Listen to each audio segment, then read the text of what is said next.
Hello students, मैं Iqbal Singh गिरदी from Guru Nanak coaching classes. हम discuss कर रहे थे क्लास टेंथ में chapter number 6 biology life process के अंदर हमने फर्स्ट डिस्कस किया था एक प्रोसेस न्यूट्रिशन के अंदर हमने nutrition in plants, nutrition in animals हमने डिस्कस किया था। सेकंड हम डिस्कस कर रहे थे रेस्पिरेशन। तो चैप्टर नंबर 6 लाइफ प्रोसेस हम डिस्कस कर रहे थे रेस्पिरेशन। सेकंड प्रोसेस रेस्पिरेशन के अंदर हमने डिस्कस किया था what is the meaning of respiration. Respiration is a metabolic process.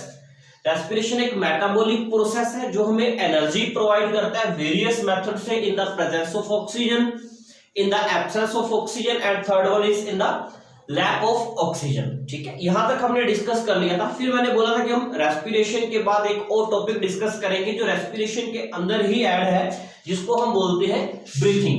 अब देखिए, रेस्पिरेशन एंड ब्रीथिंग, ठीक है, सुनने में या देखने में दोनों चीज ऐसी लग रही है कि ये दोनों सिमिलर है। एक्चुअली में ये दोनों बातें सिमिलर नहीं है। Respiration is a different thing, breathing is also a different thing. दोनों ही अलग अलग चीजें हैं। तो मोस्टली एग्जाम्स के अंदर क्वेश्चन आता है कि right the two differences between respiration and breathing. तो डिस्कस करते हैं कि इन दोनों के अंदर कौन कौन से डिफरेंस है। Firstly, what is the meaning of breathing. Breathing is just inhale of oxygen and exhale of CO2, meaning कि जस्ट ऑक्सीजन को हमें लेना है और CO2 को रिलीज करना है। ये मीनिंग है ब्रीथिंग का। ठीक है, अब what is the difference between respiration and breathing. अगर हम इन दोनों के बीच डिफरेंस की बात करें तो एक साइड हम लिख रहे हैं रेस्पिरेशन और दूसरी साइड हम लिख रहे हैं ब्रीथिंग। तो फर्स्टली, जैसे मैंने ब्रीथिंग का आपको एक डेफिनेशन दिया वन लाइन के अंदर, sorry, inhale of oxygen, exhale of CO2, कि ब्रीथिंग का meaning just inhale of oxygen है एंड एक्सहेल ऑफ CO2 है। This is breathing. But respiration ऐसा नहीं होता। रेस्पिरेशन क्या है? रेस्पिरेशन के अंदर ब्रेकडाउन ऑफ ग्लूकोज है। अब सर, इसका मतलब क्या हुआ?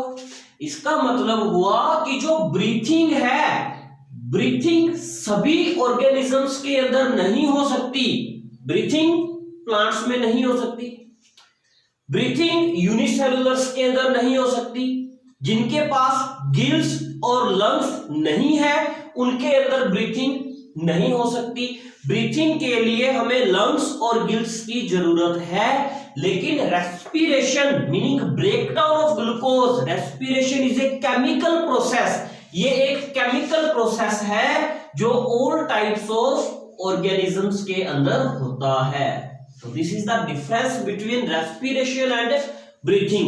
Respiration is a chemical process which is help to break down the glucose, and breathing is not for all types of organism, just mean inhale of oxygen and exhale of CO2.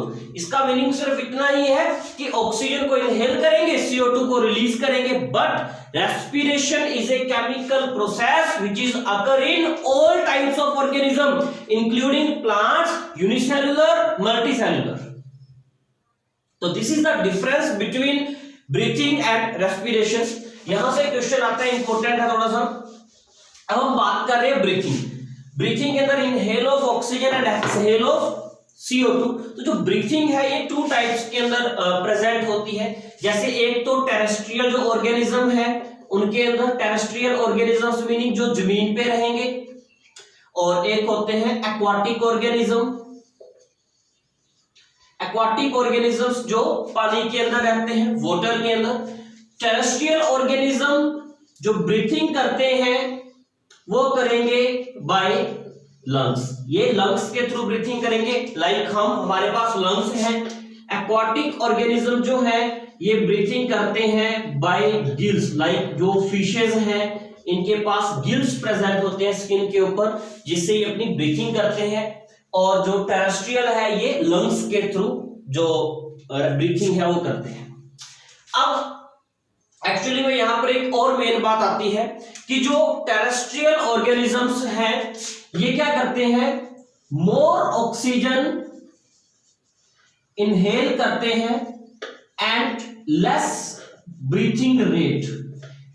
इनकी जो breathing rate है वो कम होती है। क्या इसका meaning हुआ कि जो टेरेस्ट्रियल ऑर्गेनिजम्स हैं ये इन्वायरमेंट से डायरेक्टली ऑक्सीजन लेंगे अपने लंग्स के अंदर, जिससे लार्ज अमाउंट में ऑक्सीजन अंदर जाती है, जिसके कारण ज्यादा ऑक्सीजन अंदर गई तो इनकी जो ब्रीथिंग रेट है वो लेस होती है। जैसे मैंने बोला था कि हम 1 मिनट के अंदर 16 to 24 टाइम्स ही जो सांस है हम लेते हैं, क्योंकि कम टाइम में या एक ब्रीथिंग के अंदर एक लार्ज ऑक्सीजन हमारे अंदर जा रही है, ठीक है, हमारे वर्क के अकॉर्डिंग, एनर्जी के अकॉर्डिंग, जिसको हम पूरा कर पा रहे हैं। लेकिन वही जो breathing by gills aquatic organisms हैं, यहां क्या होता है, ये क्या करते हैं, टेक ऑक्सीजन, ये कहां से ऑक्सीजन लेते हैं, वाटर डिसॉल्व्ड।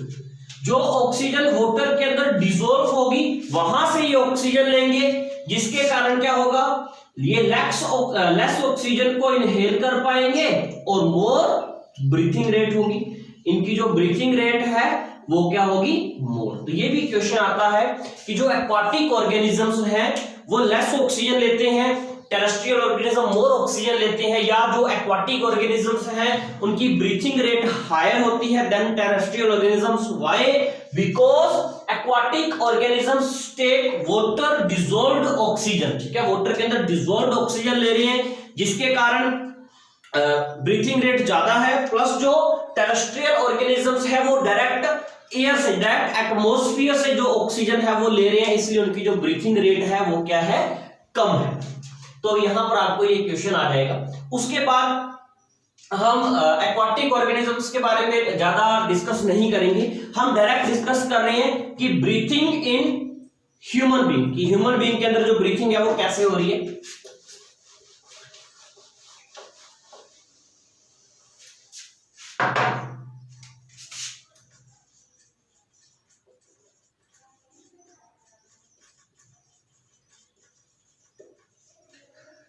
ह्यूमन बीइंग्स के अंदर जो ब्रीथिंग है उसका एक प्रोसेस हम डिस्कस करते हैं। ह्यूमन बीइंग्स के अंदर ब्रीथिंग के लिए बेटा फर्स्टली हमारे पास प्रेजेंट है नोस्ट्रिल्स, ठीक है, 2 नोस्ट्रिल्स है हमारे पास, 2 नाक। नोस्ट्रिल्स के बाद जो एयर है वो जाएगी लैरिंग्स में, फेरिंग्स में,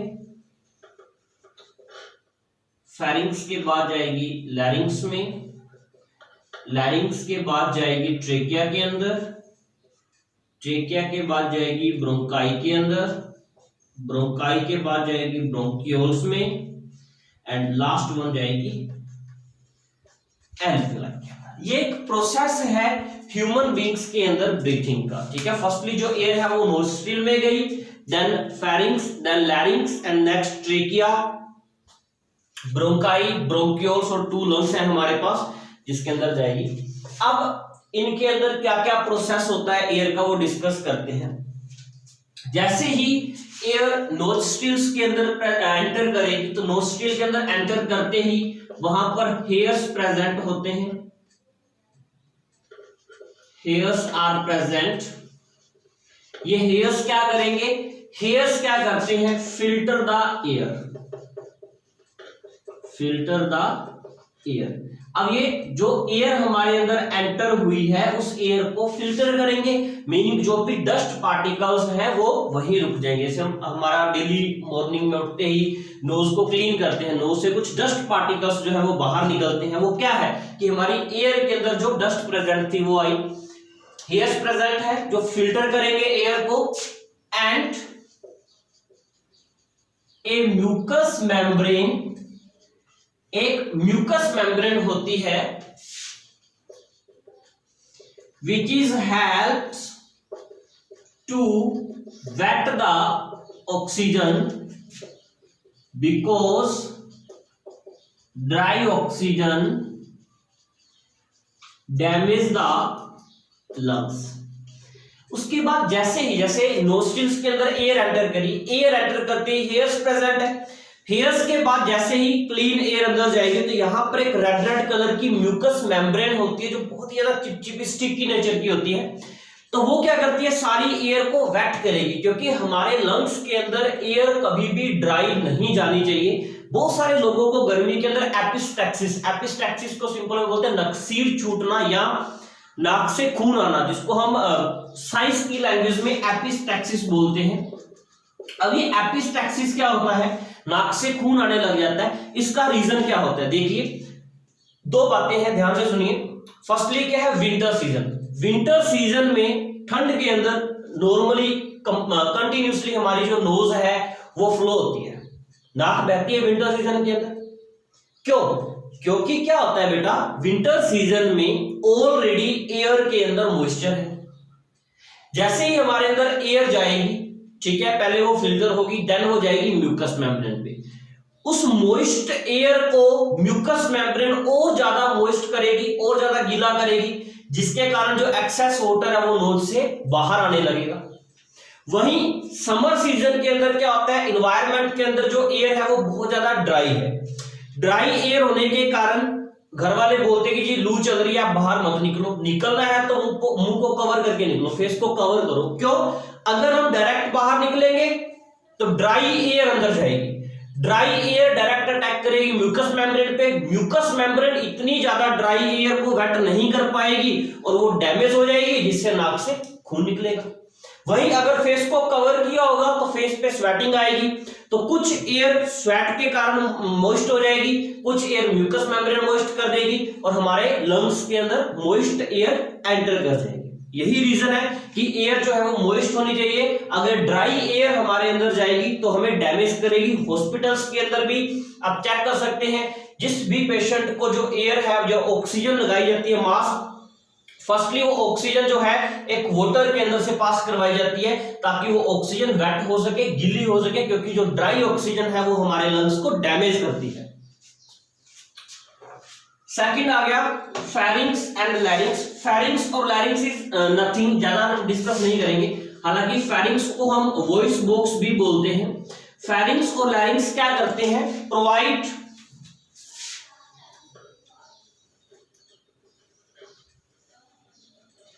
फॉरवर्ड पाथवे टू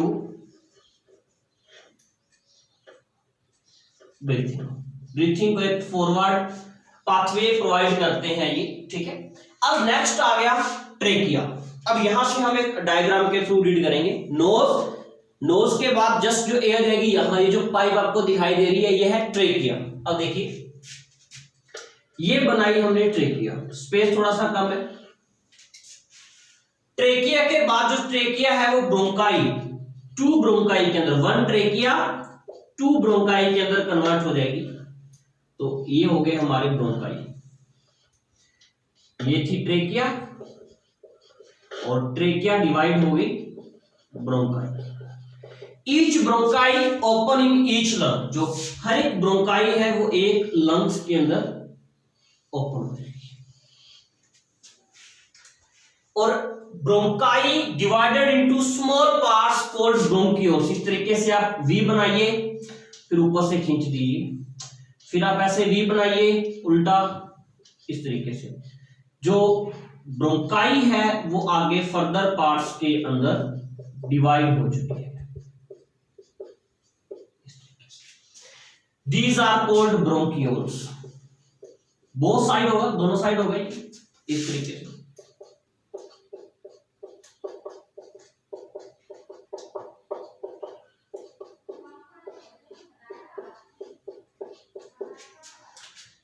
और ये ब्रोंकियोल्स लास्ट में एक बैलून लाइक स्ट्रक्चर के साथ एंड होगी, जिसको हम बोलते हैं एल्वियोलाई। अब देखिए ट्रेकिया के अंदर एयर एंटर करेगी और ये जो ट्रेकिया है ये इस तरीके से होती है, रिंग शेप्ड। अब देखिए नोज से एयर गई ट्रेकिया के अंदर, यहां इस ट्रेकिया को आप, इस एयर पाइप को आप टच करके देखिए, यहां पर आपको छोटे छोटे रिंग्स दिखाई देंगे। ऐसे लगेगा कि ये जो पाइप है इस पे कुछ छल्ले बने हुए हैं, कुछ रिंग्स बने हुए हैं। अब ये रिंग्स क्यों है? Trachea is ring shaped, trachea is made up of cartilage and ring shaped because to prevent from collapse। कि ये जो ट्रेकिया है made up from cartilage, cartilage को पता है ऐसा टिश्यू जो बहुत ज्यादा हार्ड होता है, बोन की तरह नहीं होता है। ईयर देखो कितना सॉफ्ट है हमारा, ये कार्टिलेज है, तो ये कार्टिलेज की बनी होती है। ये कार्टिलेज की जो ट्रेकिया है इसमें रिंग्स हैं। क्यों रिंग्स हैं? क्योंकि ये कोलैप्स ना हो जाए। आपने अक्सर देखा होगा घर में पानी वाली जो पाइप है, अगर उसमें पानी नहीं है तो पानी वाली पाइप ऐसे चिपक जाती है आपस में। सेम अगर यहाँ पर एयर नहीं होगी तो ये चिपक जाएगी, तो चिपकने से बचाने के लिए ताकि ये कोलैप्स ना हो, इसीलिए कैसे है, रिंग शेप्ड है। तो यहां से 1 मार्क्स का क्वेश्चन मोस्टली पूछा जाता है कई बार कि जो ट्रेकिया है वो रिंग शेप्ड क्यों है, टू प्रिवेंट फ्रॉम कोलैप्स, ताकि ये क्या है, एयर का प्रेशर नेगेटिव होने पर कोलैप्स ना हो जाए जिससे हमारी डेथ हो सकती है। फिर जो एयर है वो एंटर करेगी, देखिए यहां से एयर आएगी ऑक्सीजन नोज से, ट्रेकिया से वो एंटर करेगी ब्रोंकाई। ब्रोंकाई क्या है, जस्ट पाथवे है कि जो एक ट्रेकिया को 2 पार्ट्स के अंदर डिवाइड कर रही है। फिर ये जो एयर है ये एंटर कर जाएगी ब्रोंकियोल्स के अंदर, एंड नेक्स्ट में एयर जाएगी एल्व्यूलाई के अंदर, यहां आ गई एयर ऑक्सीजन। अब एल्व्यूलाई के पास बहुत ज्यादा लार्ज अमाउंट में प्रेजेंट है ब्लड सप्लाई हमारी बॉडी के अंदर, और एल्व्यूलाई के पास ब्लड सप्लाई होने के कारण हमारी बॉडी के अंदर बहुत सारी एक्टिविटीज हो रही है, ग्लूकोज का ब्रेकडाउन हुआ, हमें एनर्जी मिली, और ब्लड के अंदर वेस्ट प्रेजेंट है CO2 का। अब यहां पर एक प्रोसेस होगा डिफ्यूजन। डिफ्यूजन का मतलब होता है movement of substances from higher concentration to lower concentration, मतलब ऑक्सीजन यहां ज्यादा है तो higher to lower, CO2 blood के अंदर ज्यादा है हायर टू लोअर, जिसके कारण ऑक्सीजन हमारे अंदर आ जाएगी और CO2 बाहर चली जाएगी। मतलब जो एल्व्यूलाई है, एल्व्यूलाई का मेन काम है गैसियस एक्सचेंज। हमारी बॉडी के अंदर जो लंग्स है, लंग्स में जो गैसियस एक्सचेंज हो रहा है वो एल्व्यूलाई के अंदर हो रहा है। ब्लड के अंदर ऑक्सीजन ऐड हो रही है और ब्लड से CO2 क्या हो रही है, रिमूव हो रही है। This is all about the breathing. इस तरीके से हमारी बॉडी के अंदर हम ब्रीथिंग का प्रोसेस कंप्लीट करते हैं। तो आप इसको अच्छे से नोट्स बना लीजिएगा और बुक से रीड कर लीजिएगा। तो हमने डिस्कस कर लिया न्यूट्रिशन, न्यूट्रिशन के बाद हमने सेकंड डिस्कस कर लिया रेस्पिरेशन, रेस्पिरेशन के बाद जो हमारा थर्ड प्रोसेस है, third process is called transportation. अब हम डिस्कस करेंगे थर्ड प्रोसेस ट्रांसपोर्टेशन। अब देखिए ट्रांसपोर्टेशन, ट्रांसपोर्ट जैसे ही नाम आ गया ट्रांसपोर्ट, ट्रांसपोर्ट मीनिंग कुछ गुड्स को या कुछ सामान को एक जगह से दूसरी जगह पे शिफ्ट करना, दिस इज कॉल्ड ट्रांसपोर्ट। जो ट्रांसपोर्ट व्हीकल्स होते हैं, है ना, ट्रक हो गए, गाड़ी होगी, कार हो गया, ट्रांसपोर्ट कंपनियां होती हैं जो गुड्स को एक प्लेस से दूसरे प्लेस, एक स्टेट से दूसरे स्टेट, एक कंट्री से दूसरे कंट्री लेके जाते हैं, उसको हम बोलते हैं ट्रांसपोर्टेशन। सेम उसी तरीके के ट्रांसपोर्टेशन की जो जरूरत है वो हमारी बॉडी को फील होती है। अब ट्रांसपोर्टेशन की जरूरत बॉडी को फील क्या होती है, अक्सर जोक के अंदर कई बार पूछा जाता है। जब मैं मेडिकल कॉलेज के अंदर स्टडी करता था तो अक्सर जोक करते थे जो स्टूडेंट्स हैं टीचर्स के साथ कि सर आपने एक पेशेंट को सिर दर्द की, हेडेक की गोली दी, अब टेबलेट है सिर में दर्द की, जा वो पेट में रही है, या तो उसको सिर में रखा जाए खोल के, सिर दर्द की टेबलेट, हेडेक की टेबलेट जा वो पेट में रही है, लेकिन सिर कैसे ठीक हो जाएगा सर? शोल्डर में पेन हो रहा है, जा वो स्टमक के अंदर रही है, पेट में रही है, शोल्डर कैसे ठीक हो जाएगा? नी में पेन हो रहा है, जा वो स्टमक के अंदर रही है, नी पेन कैसे ठीक हो जाएगा? तो इन सभी बातों के जो आंसर्स हैं वो आपको मिलने वाले हैं ट्रांसपोर्टेशन के अंदर। हमारी बॉडी के अंदर ट्रांसपोर्टेशन की बहुत ज्यादा इंपॉर्टेंस है। अक्सर कई बार हमें समझ में नहीं आता कि टेक्नोलॉजी मतलब जो इंसान है उसने मशीनें बनाई है या मशीनों ने इंसान, दोनों चीजें मिलती जुलती हैं। ठीक है। अब ट्रांसपोर्टेशन की जो बात है, हमारी बॉडी के अंदर ट्रांसपोर्टेशन कैसे हो रहा है तो डिस्कस करते हैं। हमारी बॉडी में जो ट्रांसपोर्टेशन है, ट्रांसपोर्टेशन होता है हमारी बॉडी के अंदर बेटा ब्लड का। हमारी बॉडी में ट्रांसपोर्टेशन होता है ब्लड का। हमारी बॉडी के अंदर जो ब्लड है वो कंटिन्यूसली सर्कुलेट करेगा, जो हार्ट के थ्रू करता है। जिस दिन ब्लड सर्कुलेशन रुक गया उस दिन हमारी डेथ हो सकती है। तो ट्रांसपोर्टेशन होता है ब्लड का, क्योंकि हमने जो भी खाया, अभी देखा हमने ऑक्सीजन हमारे अंदर एंटर हुई, खाना हमने खाया था, एनर्जी हमारे ब्लड के अंदर एंटर करी, हर एक चीज ब्लड के अंदर जा रही है। तो उसी तरीके से जो टेबलेट है हम लेंगे हेडेक की, वो जैसे स्टमक में जाएगी, डाइजेशन के बाद वो ब्लड में एंटर करेगी, और जो ब्लड है वो पूरी बॉडी के अंदर सर्कुलेट करता है, जिससे जहां उसकी जरूरत है वहां उसको चीज को पहुंचा देता है। तो ट्रांसपोर्टेशन होगा हमारी बॉडी में ब्लड का। अब ब्लड के अंदर क्या होता है बेटा, blood contains blood cells. Blood के अंदर होती हैं blood cells. These blood cells are called first RBCs, second डब्ल्यूबीसीज, third one is platelets and fourth one is lymph.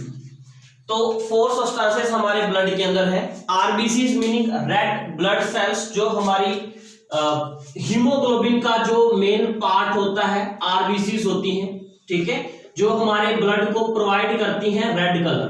Red colour का होता है ना हमारा ब्लड, ये कौन करता है, रेड ब्लड सेल्स। सेकंड है white blood cells. White blood cells helps to phagocytosis, helps to phagocytosis. What is the meaning of phagocytosis? Meaning kill all the foreign particles.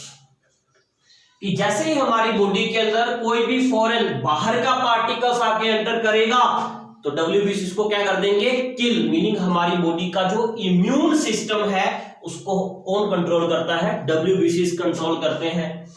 Third आया प्लेटलेट्स। प्लेटलेट्स क्या करते हैं, platelets helps to clotting the blood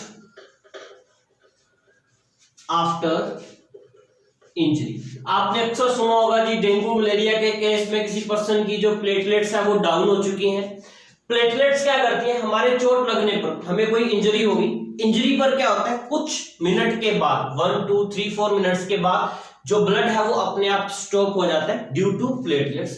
अगर platelets का जो count down है हमारी body के अंदर नॉर्मल काउंट डाउन से कम हो गया, उस कंडीशन में अगर हमें कोई इंजरी होगी, बॉडी से ब्लड बाहर निकलेगा तो उसकी क्लोटिंग नहीं होगी, ब्लड नहीं रुकेगा, सारा ब्लड बॉडी से बाहर निकलने के कारण हमारी डेथ हो सकती है। तो platelets are also essential part for blood. And next आया lymph. Lymph is a colourless liquid. Lymph एक कलरलेस लिक्विड है जो हेल्प करता है डब्ल्यूबीसी की, हमारी बॉडी के इम्यून सिस्टम को बढ़ाने में।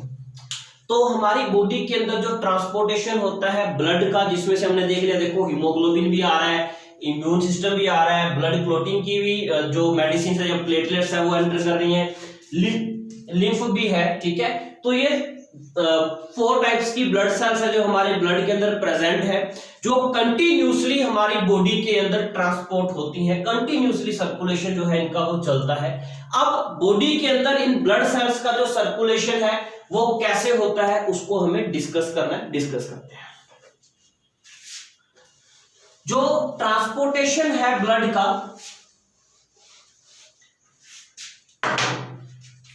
Blood transport through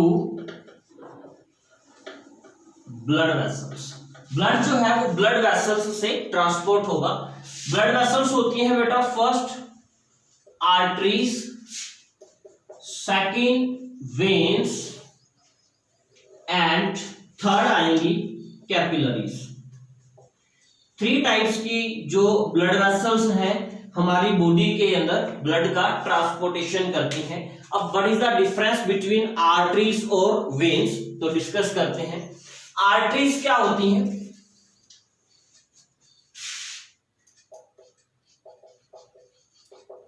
Arteries carry blood heart to organs. Veins carry blood organs to heart. First point. Second point is arteries carry oxygenated blood, veins carry deoxygenated blood,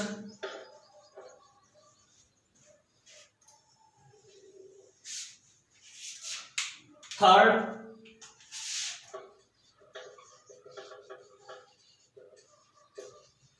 arteries have high blood pressure, veins have low blood pressure. Fourth,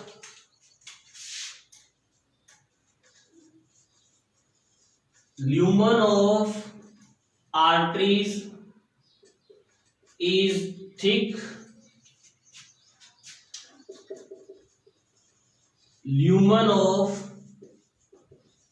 arteries is thin, and fifth one is exception.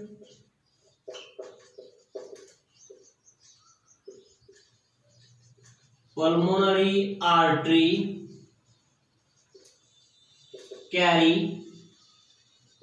deoxygenated blood. यहां पर भी exception आएगा।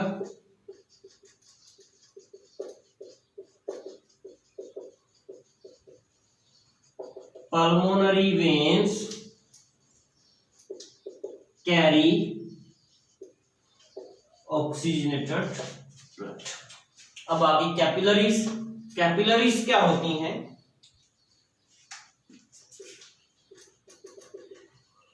Capillaries are thin blood vessels and these are the junction between arteries and veins. देखिए blood जो है हमारी body के अंदर ट्रांसपोर्ट करता है with the help of arteries and veins. आप नोट्स बना सकते हैं। And third one is capillaries. What are the difference between arteries, veins and capillaries? Firstly arteries और वेन्स, आर्टरीज और वेन्स के अंदर क्या डिफरेंस होता है? जो हमारी बॉडी सरफेस पर जो हमें दिखाई दे रही है ये होती है वेन्स, जो इंटरनली डीप प्रेजेंट होती है, जिसको अपने नस बोलते हैं, डॉक्टर ऐसे चेक करता है, यहां से चेक करता है, ये होती हैं आर्टरीज। जो आर्टरीज हैं वो ब्लड से हार्ट से स्टार्ट होगी और हार्ट से पूरी बॉडी के अंदर जो ब्लड है उसको सर्कुलेट करेंगी। सेकंड, जो वेन्स हैं वो पूरी बॉडी से ब्लड को इकट्ठा करेंगी, कलेक्ट करेंगी और हार्ट के पास लेके आएंगी। फर्स्ट फंक्शन क्या हुआ? आर्टरीज हार्ट से स्टार्ट होगी, पूरी बॉडी के अंदर ब्लड सर्कुलेट करेगी। वेन्स पूरी बॉडी का ब्लड इकट्ठा करके हार्ट के पास लेके आएगी।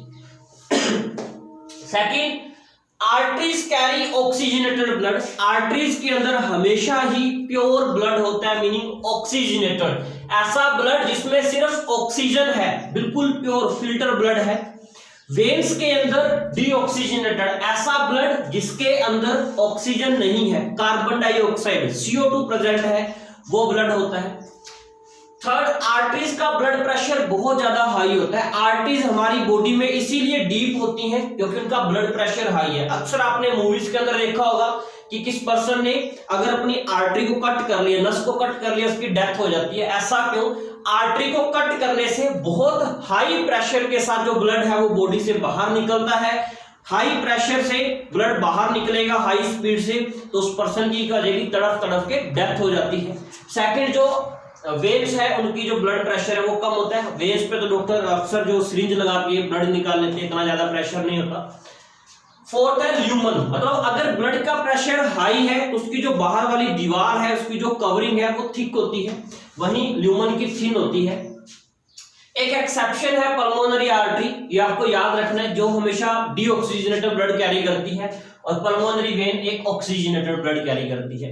अब बॉडी में कहीं तो कोई ऐसा जंक्शन होगा जहां पर आर्टरीज और वेन्स आपस में कंबाइन होंगी, ठीक है, तभी तो जो ब्लड है वो हार्ट से बॉडी से हार्ट में जाएगा।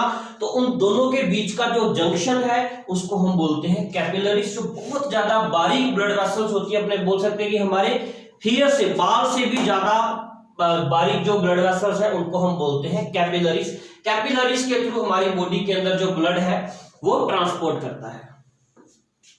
अब ब्लड जो है वो सर्कुलेट हो रहा है पूरी बॉडी के अंदर with the help of blood vessels. अब ये ब्लड वेसल्स जो है पूरे ब्लड को कैरी कर रही है, ट्रांसपोर्ट करवा रही है।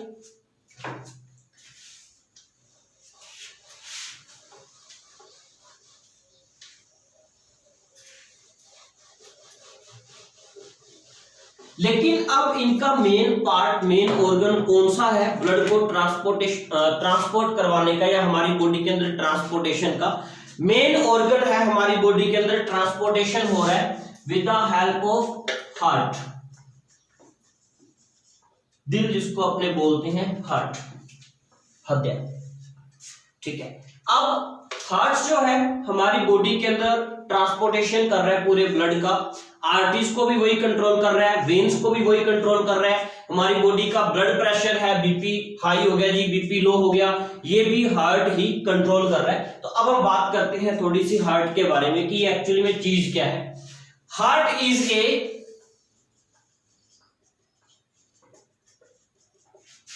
होलो muscular organ situated in sternum cavity, मतलब ये स्टर्नम कैविटी चेस्ट कैविटी के अंदर प्रेजेंट होता है। होलो अंदर से खोखला है, मस्कुलर मसल से है तभी तो ये ब्लड को पंप कर पाता है, ठीक है। Heart is a hollow muscular organ situated in sternum cavity, और हार्ट की जो शेप है, शेप होगी इसकी ह्यूमन फिस्ट, इंसान की मुट्ठी जैसी, इस तरीके से अपोजिट जैसे हमारी फिस्ट है इस तरीके से हार्ट प्रेजेंट होता है। सेम यही जो इसकी शेप है वो प्रेजेंट होता है, सॉरी शेप होती है, इसकी शेप होगी ह्यूमन फिस्ट वाली। अब जो हार्ट है पूरी बॉडी के अंदर ट्रांसपोर्टेशन करेगा दो तरीके से। फर्स्ट होगा बेटा कॉन्ट्रैक्शन एंड सेकंड होगा relaxation. Contraction is called systole and relaxation is called diastole। जैसे ही जो ब्लड है वो हार्ट में एंटर करेगा तो हार्ट जो है वो कॉन्ट्रैक्ट करेगा इस तरीके से, ब्लड हार्ट से बाहर, फिर रिलैक्स होगा, फिर बॉडी का जो ब्लड है वो हार्ट में, कॉन्ट्रैक्शन रिलैक्सेशन, कॉन्ट्रैक्शन रिलैक्सेशन। और यही सिस्टोल और डायस्टोल को हम बोलते हैं हार्ट बीट। जो हार्ट बीट की साउंड होगी वो होती है लब डब साउंड। डॉक्टर सुनता है ना स्टेथोस्कोप लगा के, लब डब लब डब लब डब, इस तरीके की साउंड हमारे हार्ट के अंदर आती है। जब कॉन्ट्रैक्ट होगा लब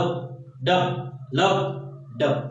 कॉन्ट्रैक्शन और रिलैक्सेशन की हेल्प से हमारी बॉडी के अंदर जो हार्ट है वो ब्लड को ट्रांसपोर्ट करेगा, तो जिससे हम मेजर कर सकते हैं हमारी बॉडी का blood pressure. Blood pressure is equal to systolic upon diastole. जो सिस्टोल है वो हमारा होना चाहिए 120, डायस्टोल होना चाहिए 80 mm ऑफ Hg। बोलते हैं ना ऊपर वाला बीपी कम है नीचे वाला ज्यादा है, इस तरीके से ऊपर वाला बीपी मीनिंग सिस्टोल, हमारा हार्ट कितने प्रेशर से कॉन्ट्रैक्ट कर रहा है हमारे ब्लड को, वहीं हमारा जो हार्ट है वो कितने प्रेशर से रिलैक्स हो रहा है। कॉन्ट्रैक्ट करेगा 180 के प्रेशर से और रिलैक्स होगा, सॉरी कॉन्ट्रैक्ट करेगा 120 के प्रेशर से और रिलैक्स होगा ओनली 80 के प्रेशर से। और इसकी एसआई यूनिट है millimetre, MM millimetre of, Hg meaning mercury, millimetre of mercury. और ब्लड प्रेशर को मेजर करने वाला जो सिस्टम है उसका नाम होता है स्फेगमेनोमीटर, जिससे वो मशीन होता है ना बीपी इंस्ट्रूमेंट जो है उसका नाम होता है स्फेगमेनोमीटर। इस तरीके से जो हमारा हार्ट है वो हमारी बॉडी के अंदर ट्रांसपोर्ट करता है ब्लड को with the help of systole and diastole. हमारा जो हार्ट है कितना ब्लड 1 मिनट के अंदर जो बॉडी के अंदर पंप करता है वो देखते हैं। हमारी जो नॉर्मल हार्ट बीट है वो कितनी होती है,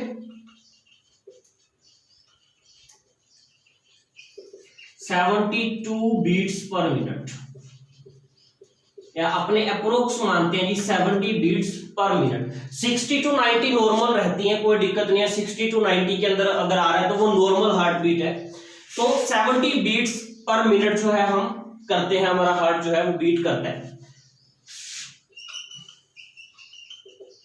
एवरी बीट कंटेन, हर बीट के अंदर 70 ml ब्लड होता है। जैसे ही एक बार बीट किया, एक बार दिल हमारा धड़का तो 70 ml ब्लड सप्लाई करेगा हमारी बॉडी में। तो 60 सेकंड सॉरी 60 सेकंड के अंदर क्या होगा, 70 बार धड़केगा और हर बीट में 70 ml ब्लड जाएगा। तो अप्रोक्स हमारा जो हार्ट है 4900 ml जो ब्लड है वो पूरी बॉडी के अंदर सप्लाई करता है 1 मिनट में, जिसको हम बोलते हैं कार्डियक आउटपुट। हमारा दिल, हमारा हार्ट 1 मिनट में अप्रोक्सीमेट 5 लीटर जो ब्लड है उसको सप्लाई करता है। कैसे हमने देखा, देखो हमारी जो नॉर्मल हार्ट रेट है वो 70 बीट पर मिनट और ईच बीट में कितना ब्लड सप्लाई हो रहा है, 70 ml। तो 1 beat 70 ml, 2 beat 140 ml, 3 beat फिर इस तरीके से बढ़ेगा 210 ml। उसी तरीके से 70 बीट 70 ml के हिसाब से 1 मिनट में 60 सेकंड के अंदर 4900 अप्रोक्स 5 लीटर जो ब्लड है सप्लाई करता है। अब हार्ट कैसे होता है, किस तरीके से हमारी बॉडी के अंदर ब्लड को पंप करेगा, एक बहुत अच्छा एक इंटरेस्टिंग फिनोमिना हम कल डिस्कस करने वाले हैं, जिससे न्यूट्रिशन, रेस्पिरेशन, ब्रीथिंग, ये वाले सारे डाउट्स भी आपके बहुत अच्छे से क्लियर होंगे। क्योंकि जैसे हम चैप्टर आगे करते जाएंगे तो पिछले डाउट अपने आप हमारे क्लियर होते हैं। तो बाकी हम डिस्कस करेंगे कल की वीडियो के अंदर। अगर आपको यहां तक कोई भी डाउट या कोई प्रॉब्लम है तो आप मेरे को कमेंट सेक्शन के अंदर या आप व्हाट्सएप नंबर पे बात करके मेरे से अपना डाउट जो है वो क्लियर कर सकते हैं। एनसीईआरटी क्वेश्चन आप साथ के साथ करिए और ज्यादा अपडेशन के लिए आप इस चैनल को लाइक, शेयर और सब्सक्राइब जरूर करें। Thank you, stay home, be safe.